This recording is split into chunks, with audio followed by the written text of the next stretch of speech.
Hello Taurus, and welcome to my channel. I'm Bella, the Secret Psychic, and this is your love overview for the month of April 2017. And if you're watching me for the first time, how I work is I work with my spirit guides, so it's pretty much them that are conveying the messages and the general theme that you need to know when it comes to your love life as you navigate through April. And if you'd like to know more about me and my services, just look at the links below. Or like, subscribe, do comments, because I love to hear how this has worked for you in this month in April. So just to start off with, I've been letting everybody know, if you didn't know, we are having quite a large astrological phenomenon this month, where we have 4 planets that are going retrograde. So we have Venus, which is at the beginning of the month, which lasts to the 16th, and then we have Mercury, our second Mercury retrograde of this year.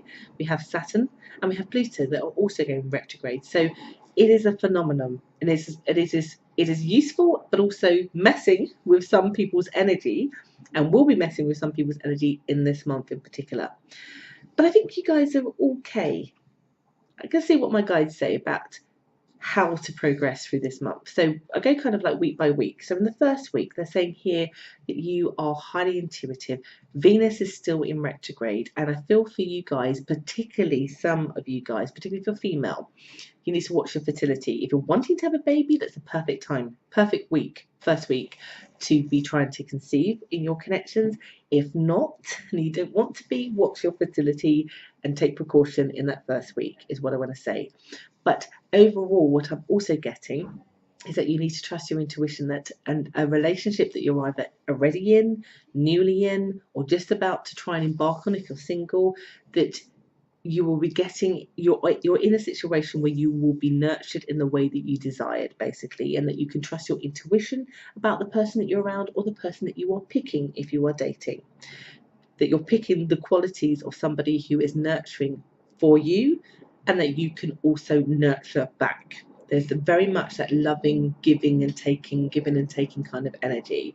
Pretty much that first week, you cannot get it wrong if you're dating. You cannot go wrong in a connection. You feel intuitively good, and like I said, watch out for your fertility, because intimacy plays a big part in that week, in terms of people being a lot more amorous than they normally would be, Tauruses, particularly for you guys.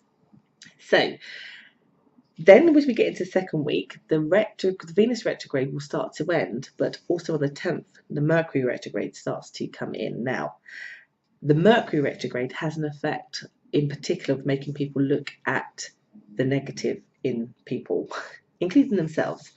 It feels to me that in that second week, considering you're so intuitive and so content because of that Venus retrograde kind of energy, it's been shown to me that you feel a bit unstable, and it's not based on anything real. I don't get that the connection has suddenly changed or that you picked wrong. That is fine. You are being affected by what's happening astrologically, to the point where you almost stand still and pause, and almost you might even have this conversation with yourself saying, I don't know why I feel really indecisive. I don't know why I feel really highly anxious. I don't know why I'm seeing in this connection concerns, but I am. And it's almost getting you to feel like you need to stop and take stock of it. And I know why this is, because where Venus is all like, oh, lovey, lovey, lovey, and then it shifts to this kind of boggy, that contrast kind of power hits you. And when you've been so high, and basically what's happening is that everything is stabilizing, but then you're going straight into a Mercury retrograde, that then instead of you just seeing it for as stable as it is, you start to miss the highness. Basically, you miss being euphoric, and you don't want to be. So you're kind of judging the situation, or you're likely to judge the situation wrong because of the Mercury retrograde. And I tell you this because I've been telling everybody in different ways how it affects them, all these planetary bodies doing what they do, powerfully magnifying their best and worst traits into our psychology. So this is the good thing sometimes about having insight or readings, because you can see it and then you can choose different intentions and a different way to handle it. And basically, what I'm saying to you is your feelings will not be real. If you feel like you're unstable, or the relationship is unstable, or it went from a high to suddenly a low, it is the energy. The reality is it is just fine. It really, really is. It really, really is. And also it feels in that second week, because of other factors that are external from your relationship sort of come in and bombard you and need your attention, that it's probably not helping you feel a bit discontented and a bit out of sorts. Because I've also been noticing, as I've been doing the readings for this month, that there is this kind of element of being pulled in two directions. Just know that you're allowed to go in another direction. It's not going to take away from the connection you've have or you're starting to build. That is fine.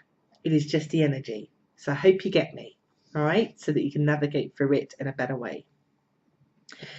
In the third week, my guides want to say some of you won't listen to that, and so you really will get bogged down into the Mercury retrograde.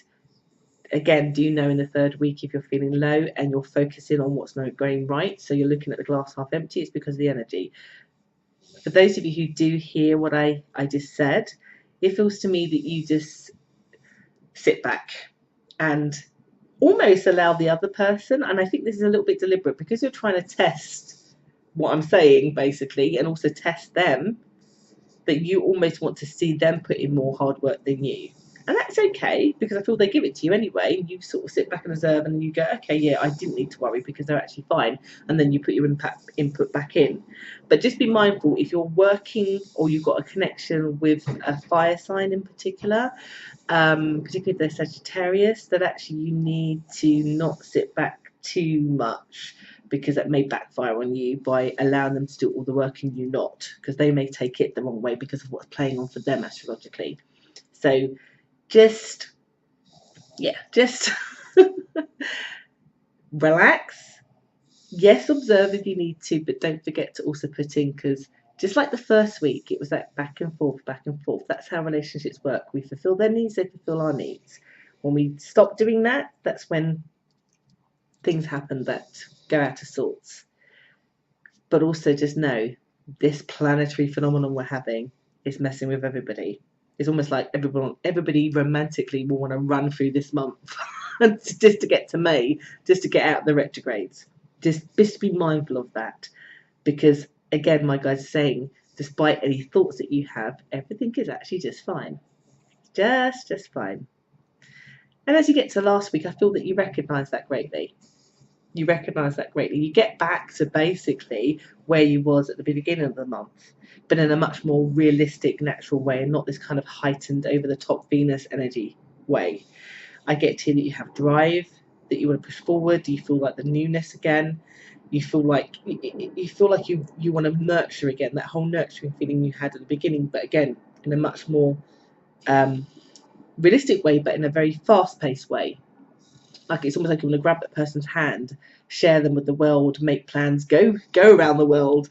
It's good. So it feels to me you basically have this chunk in the middle where you're having, we've got a full moon as well. You've got this Mercury retrograde, you've got the ending of the Venus retrograde. That slot in the middle could tip you upside down a little bit depending on how you allow it to affect you. But other than that, your beginning and the end of your journey when it comes to romance and how you feel is fine. It is fine. I don't get breakups. I don't get heartache. I don't get anything like that. I just get this kind of meh feeling, this kind of in that chunk.